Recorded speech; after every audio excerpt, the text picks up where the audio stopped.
Welcome to Dnipro National Historical Museum exhibition of stone statuary. Stone statues of different historical periods, cultures, and folks inhabited our lands are here in front of you. They are commonly called stone babas, though the name like this is not exactly right. During our tour, we are going to learn just as about the history as about the terminology. Exhibition display venue contains 48 stone sculptures that is about a half of stone statuary museum collection. 5 of them date back to Neolithic and Neolithic age, 1 sculpture and Cromlech, Bronze Age. Also, there are 3 Scythian statues and 38 stone Palestine sculptures here. And now, we are inviting you to the earliest Neolith and Neolith statues.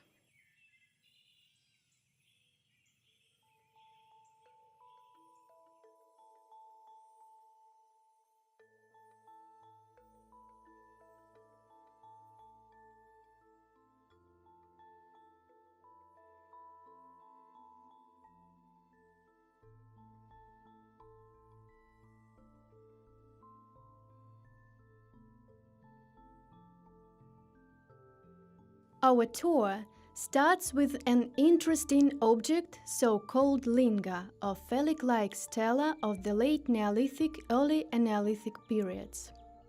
Such graven images were widespread up to Bronze Age. This statue is probably the most ancient one in the museum's collection. It was more likely created at the early 4th millennium BC. The symbol of fertility is very common for the British Isles to the Ural in that particular period. All rock painting characters were featured with oversized phalluses. That gives us a reason to name them the gods of fertility. More often, the linga itself was pictured or carved. There was supposed to be a whole group of alike statues in the area where this particular one was found. The stela itself was found near Kurgan Group by accident. Still, scientists don't know where and by whom it was initially erected, because by the moment of discovery it had been carried away from the original location. The statue has been in the museum collection since 2010, when it was handed over by local historian Dubachinsky. It's made of limestone and its place of origin is Novokiivka village, Tamakovsky district. Next to linga, the 2 earliest anthropomorphic stelae of the Neolith age located. In the statues of that time you can already see the head clearly. There is no neck, so shoulders seem to be raised. Since iconography of the previous stela was carved out of stone, these stelae were decorated with red mineral pigment ochre images. Notionally named as the White, the stela comes from Kurgan excavations in 1965. The digs nearby the Ingulets River, Shirakovsky district, were carried out by Dnipro Historical Museum workers led by Ludmila Krylova. Stelae are made of meta sandstone, which is sandstone itself interspersed with quartz. Anthropomorphic graven images date back to from 3rd to 2nd millennium BC and themselves stand as the continuation of archaical monumental art. It is them which start the tradition of making monumental statues of ancestors among Proto-Aryan tribes that brought an idea of Kurgans to these lands. It was during the Paleometal era when masculinization of society took place. The primal forefather, the chief, the shepherd, the protector are all set in stone. The so-called anthropomorphic stelae were made by Proto-Aryan tribes, mobile, almost nomadic, pastoralist tribes, the most ancient Eurasian riders with clearly defined androcracy. There was Proto-Aryan tribes' winning streak in Europe 3rd–2nd millennium BC, and the direct archaeological manifestation of this fact is spreading of Kurgan ritual. Also, anthropomorphic stelae were parts of memorial burial shrines related to ancestor worship and fertility cult. Almost all the earliest graven images of the Paleomental era and following Kogan cultures have several common features. It is that they are anthropomorphic, they are set amongst or very close to glen graves, and characterized by vertical statue position. Besides, these statues could be used for the second time. During that ritual, they were laid flat and buried or killed by breaking or destroying some other way. In all likelihood, the point was that the statues, as well as people, were able to die after a soul left them to transmigrate. Now, we are moving to the southeastern expositions part.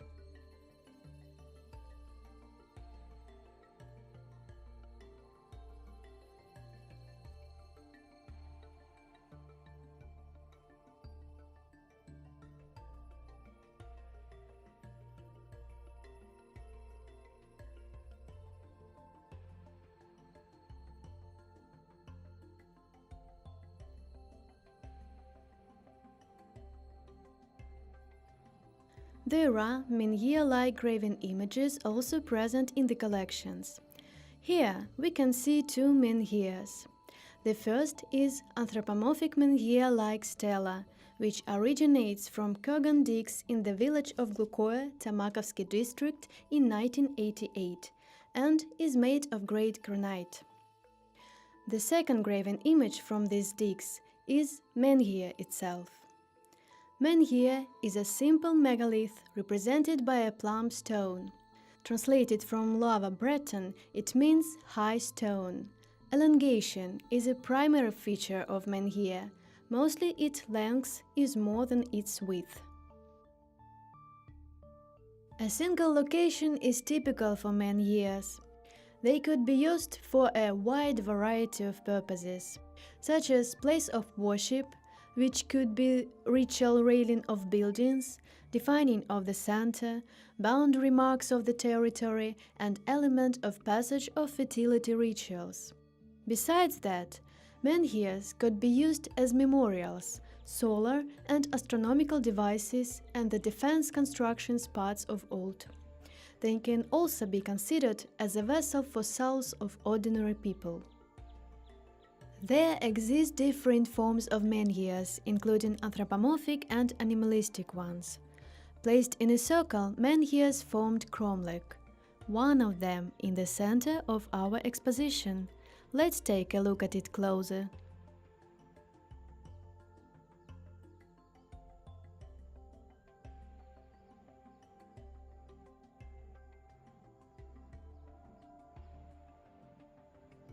The burial mound was a complex place of worship, and cromlechs were a part of it. The name cromlech itself means circle of stones, as translated from one of the Celtic languages. It was typical for cromlech to have an anthropomorphic stela in the center. The calendar astronomical connotation of cromlech was obvious. They were a kind of observatories, where priests made celestial observations using them for time reckoning, defining terms of agricultural work, rites, and rituals. Set on a burial mound, cromlech could symbolize the borderline between the living and the dead. This cromlech was studied in one of the burial mounds of Tamakovsky district by museum expedition. And now, please move to another unique exhibit in our collection.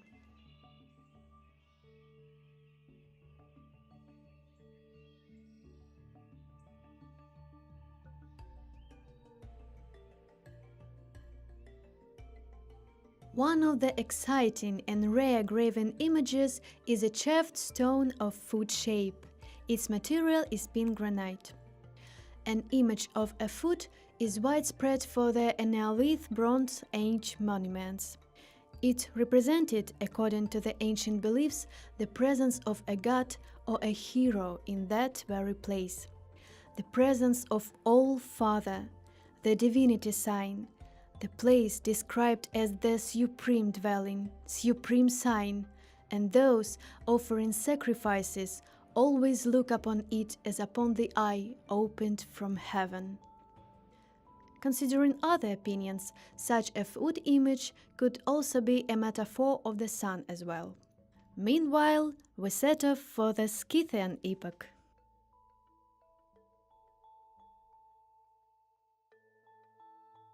The museum collection has 6 graven images of Scythian culture in its possession.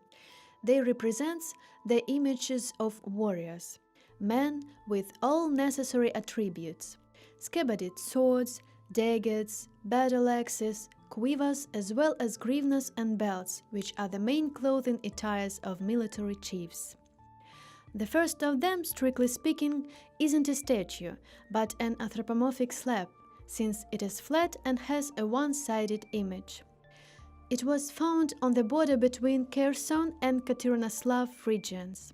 This old statue dates back to about 4th century BC and shows a young Scythian hero depicted here. Half-lengths in the Scythian monumental art have been known since 7th–6th centuries BC, and in Black Sea steppes they were prevalent till 4th century BC. Poor image representation down the waist could symbolize in a way a union of the character with the ground, along with the burial mound. The detached hat is an essential element of Scythian graven images. On this slab, we can see only a carved face. It is typical for the anthropomorphic slab iconography to have an elongate straight nose with its line diverging to eyebrow ridges. Orbits are outlined with sun relief and pupils are in great circles. Mouth is appearing as a slightly carved smile-like rod. Moustaches and beard are absent. The chin is represented by embossed semi-oval. There seems no neck, as if the head is merging into shoulders, giving an impression of firmness and monumentality to the figure. This impression of integrity isn't upset due to the engraved arms. The right forearm placed on the chest, the left one on the waist, which is very popular for the Black Sea monuments of 7–5 centuries BC. The hands are made in a realistic way with fingers formed anatomically correct. The biceps are comparatively rare, and the relief sculptured ones can be met exceptionally in the earlier statues. The monuments reflect real things used during the period of their creation, with the whole range of weaponry to be seen often. This statue presents a belt, an echinacus, an oil stone, a rhyton, and a goritas. The belt is a dress item of a man, a warrior. All other important and useful things were hanging up to it. There you can see a short sword echinacus and oil stone used for sharpening. According to Herodotus, echinacus was esteemed as a war god. Every warrior owned such a sword as a sign of a free man. Same way, the oil stone was a cult object, symbolizing protection from sinister forces. There is a rhyton in the right hand, a ritual vessel made of horn, metal or wood. Traditionally, only the one who had killed his first enemy could sit in warrior's circle and raise the horn of a drink. On the left side, there is a goritas, the quiver with bow and arrows.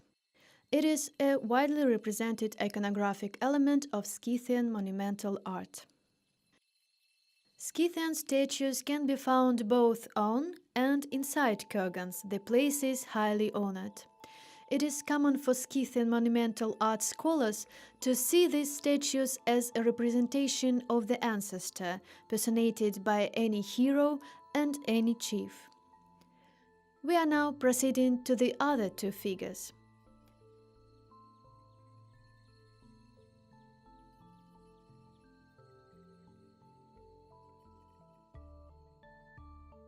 On the first figure, we can see a helmet and a bas-relief hand, a grivna, a belt, and partially the other hand. And on the second one, a vaguely visible right hand and a head wearing a helmet. The major group in this collection is Palovtsian stone sculptures of 12th–13th centuries AD. There is also a unique early Palovtsian sculpture, a kind of statue called Balbal, which means the ancestor. Hence the name Baba, stone Baba. Alternative origin of the word is ancient Iranian Palvan, great warrior and hero. The sculpture supposedly dates back to the first quarter of 11th century. As all Balbals, it has a quite primitive iconography comparing to 12th–13th century statues. Likely it is the ancestor, or perhaps a god, Uljan for instance, carved in stone. Considering its size, nomads were able to transport it and erect at new locations. Altogether, 38 Palovtsian statues are represented on the exhibition venue. The Palovtsian culture itself is carefully researched thanks to a variety of surviving artifacts. It is foremost shamanic culture closely associated with the symbolism of steppe life the Palovets were getting through from cradle to grave. With a mind to better understanding, let us attempt to deep dive into the world of those times. It is steppe. All around you lies in all possible directions. The sky and the life-giving sun above. The rivers flowing along the prairie is the manifestation of life. Those symbols were imaged in embroidery and adornments. There you can see a tracery copied from one of such decorations on the background. The solar symbol, consisting of equilateral crosses inside circles, squares as symbol of earth, emblematic figures of plants, animals and rivers, and uprising spirals as the embodiment of life and death. What else do we know about Palovtsians? Traditionally, Palovtsians embodied important people of their clan or tribe. They could be shamans, chiefs, or mighty warriors. Let's walk to one of the most detailed female statues. It was found in the Nikolskaya village of Salon district, the date unknown. Please pay attention to peculiarities of the figure. All the Palovtsian dress ethnography can be learned through it. A woman has a headwear with trimmings extended away from it. They are earrings and temple rings. We can tell she was young and beautiful by having a lovely face, a thin, long, straight nose and arched eyebrows. If you look at her hairstyle, you'll see it's a thick, long braid hung with mirrors and beads of all sorts. On the rope, over an undershirt, there is a belt on which purses, daggers, looking glasses and even scent bottles were usually hung too. On the chest we can see some necklace, beads or pectoral. The neck is also decorated with ornamented ribbon, and an adornment is falling in front which often had square or round shape, which symbolized earth or the sun respectively. The woman holds a vessel in her hands and wears nice and neat small boots. A granite male figure is located nearby. Through male Palovtsian statues like this we can learn all the armor of the warrior. The helmet is a semispherical cap covered with metal along the edge and crosswise over the head. The shirt, the kaftan, probably with a neck ornament such as grivna, the symbol of power. The three braids type warrior hairdo. It could be both standing or sitting statues. They wear a sovel, baggy trousers and boots with straps and buttons suspending greaves. It is time for us to get back to the beginning of our journey. There is one more statue dated back to 12th-13th centuries by which we can learn both the dress and the armor. This statue presumably represents a member of the Pridnestrovyan horde, now medicine in between the Oril and the Samara rivers. It got to the museum in 1913 from Slavyanoslavsk country, presently Luhansk city. The figure is in a such good state of preservation that we can learn from it what Palovtsian warriors used to wear 800–900 years ago. You can see a helmet on the head, a warrior three-braid hairdo, and an armor fastening can be seen clearly on the back. All details of the breast armor are also very well preserved. The legs are dressed in soval, the boots fastened to greaves. The figure is in a sitting position. Possibly it depicts a chief, a man of the considerable age. Palovtsian statues always hold vessels in their hands.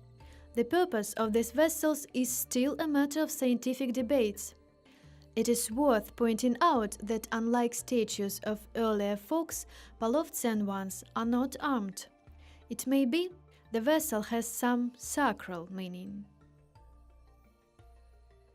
To see more unique artifacts and to learn more about the history of our lands, we invite you to continue the excursion indoor. And as for our tour, it is time to say goodbye. Thank you for listening.